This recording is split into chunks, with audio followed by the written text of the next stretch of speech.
Welcome to Homeowner Hell, where clogged drains, busted furnaces, and flickering lights turn your house into a nightmare. Join Wilson's techs out in the field as we solve the problems causing homeowners hell. Today we're rolling out with one of Wilson's drain techs, Arya. Somewhere under this house, things have gone terribly wrong.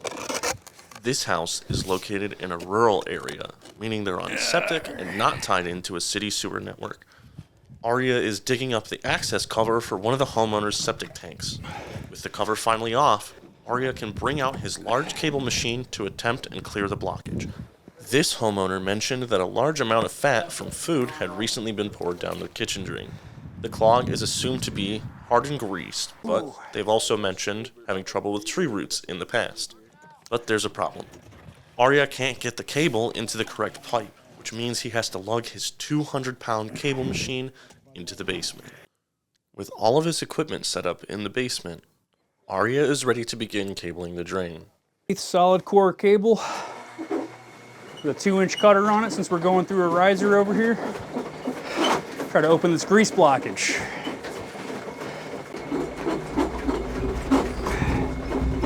Alright. It's a big one, it's a rough one.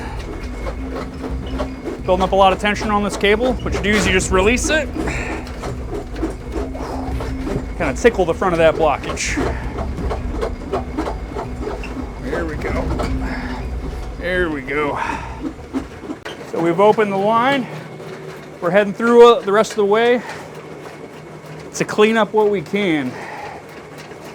We have the open inlet out in the septic tank. We want to go the entire way.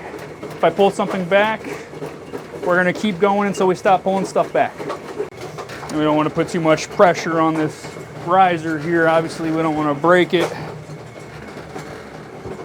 Just kind of lifting up, letting the auto retrieve take the slack. We got something on there, I can feel it.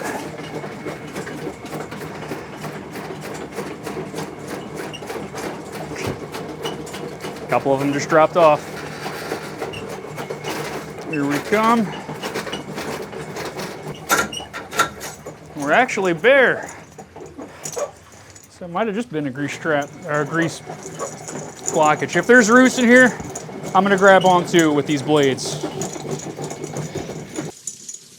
Since we had water running, probably rinse the cable clean.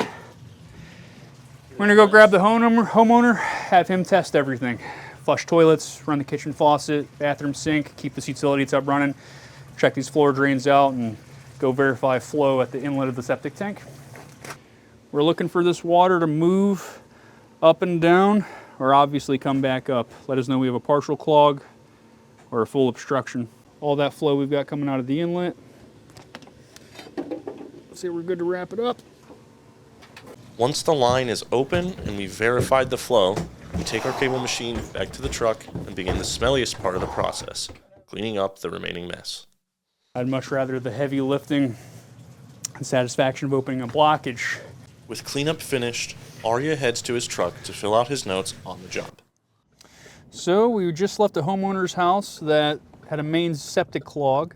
He had spoken of roots potentially being the issue, but also that it could be a grease line as they poured a bunch of food product down the drain. Sure enough, it was a grease clog. We found that out about halfway through cabling the septic line.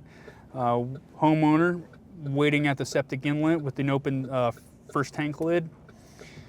Saw a bunch of grease chunks pouring out. Ran the whole distance twice. No roots came back on the cutter. Verified flow by running every fixture in the home, toilets, utility tub, hand sinks, kitchen line. Floor drain trap water wasn't bobbing, so we knew there was no partial obstruction, and we saw full flow come out of the outlet of the septic tank. With his recap finished, Arya packs his tools and gets ready for the next job.